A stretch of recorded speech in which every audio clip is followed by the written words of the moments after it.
your round today? Yeah, I mean, I was definitely anxious to get back out here and see how the game would, pan out. And it ended up being a pretty good day. I mean, it was more of a true U.S. Open round. I feel like a lot of back and forth, a lot of grinding, bogeys. I saved all those from Thursday's round. So, um, yeah, it was still an overall good day, positive day. I'm still right there, and got 36 holes to keep it up and see what happens at the end. How difficult would it have been, say, a few years ago, to look at this as kind of like a 36 hole performance, instead of maybe a few years ago you may have looked at it like, I played good yesterday, worse today. Yeah, totally. A few years ago, I would probably expect to play poorly today, but I knew it would be hard to back up a bogey-free four under at Oakmont in the U.S. Open. So I'm just glad that I kept it together. I mean, I was even par. I was actually one under through five, maybe six. So I still was hitting a lot of good shots, making a lot of good conversions, and I'm glad I kind of kept it together. Kind of, fell asleep on the back nine towards the end there, but responded with a nice birdie on 17 and hit a good shot on 18. But I ended up being two over. But granted, the venue we're at is still a pretty decent score. Hey JJ, great round today. What would you say is the biggest difference between yesterday and today, and what's the number one thing you kind of want to adjust and look at from today and adjust it for tomorrow?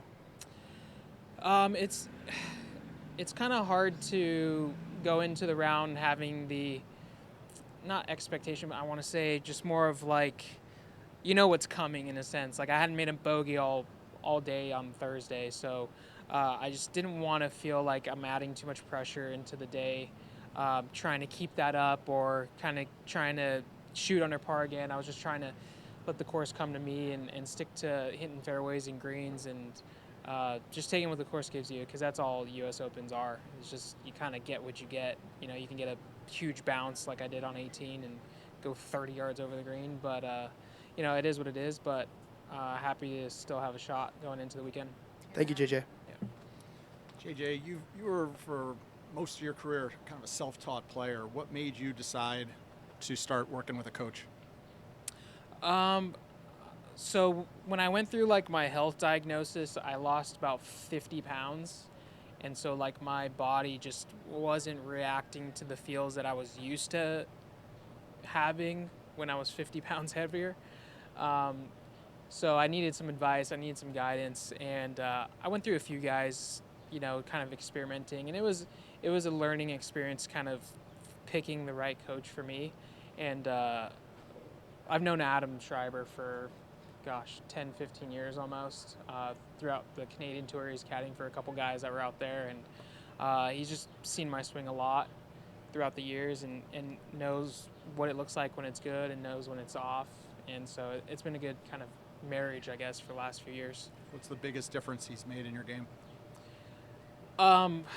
Getting structure and consistency in my swing, as far as how I need to work on things, what I need to do, and kind of like a blueprint. We kind of found a blueprint to the key to my swing, and it's always kind of, we don't, we kind of go back to that square if things are a little off, if you know what I mean. So um, it's been good, and it's, I think, just having the consistency. And I think I mentioned yesterday I like to go down the rabbit hole. He wasn't there with me at home last week, so that's kind of a problem. And he tells me to just stay the course and listen to him, and he'll fix things.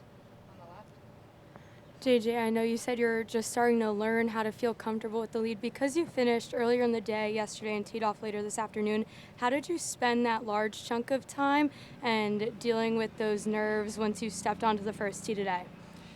I have my family here, my two kids. They're 4.5 and 2, and my wife. So I'm really busy with them, being a dad and playing with them, and going out to meals and hanging out with them. So I did get a little practice in after my round yesterday, so it was kind of nice to not have so much time in between my two tee times. But anyone knows dad duty is a pretty crazy time, especially with ages of 4.5 and 2. So it's good distraction to have them around. So you're not kind of dwelling or thinking about things when you're all alone in a hotel room. So it's been nice to have them out. JJ, I had your round at 5 hours and 40 minutes. I mean, Yeah. I know it's going to be a grind out here, but that seems kind of long. How do you handle it mentally? And do you even have a routine you go through if you know you get to a tee box and it's going to be 10, 15 minutes? Yeah, we didn't wait a ton throughout the day until we got to 12T, and there's 2 groups on the tee, and it's a par 5, and you're standing up there, and you've already been 3.5 hours in. You're waiting about 15, 20 minutes just to hit your tee shot. Then you got to hit a tough tee shot. I think the key is just to kind of embrace it, accept it, and keep stay fueled as far as nutrition and eating and drinking enough water to stay hydrated. But honestly, we play pretty slow on tour anyway, so what's another 40 minutes to go around Oakmont. Last one, Luke. JJ, Adam is saying you asked him to give you a little pep talk earlier this week, a little Holtz pep talk. Just wondering what he said to you, how'd that get you fired up? Yeah, I mean, he knows I'm a pretty, I wouldn't say feisty, but I get agitated pretty easily. So he told me that things aren't going to go my way. It's the U.S. Open, and it's more about how you respond than react.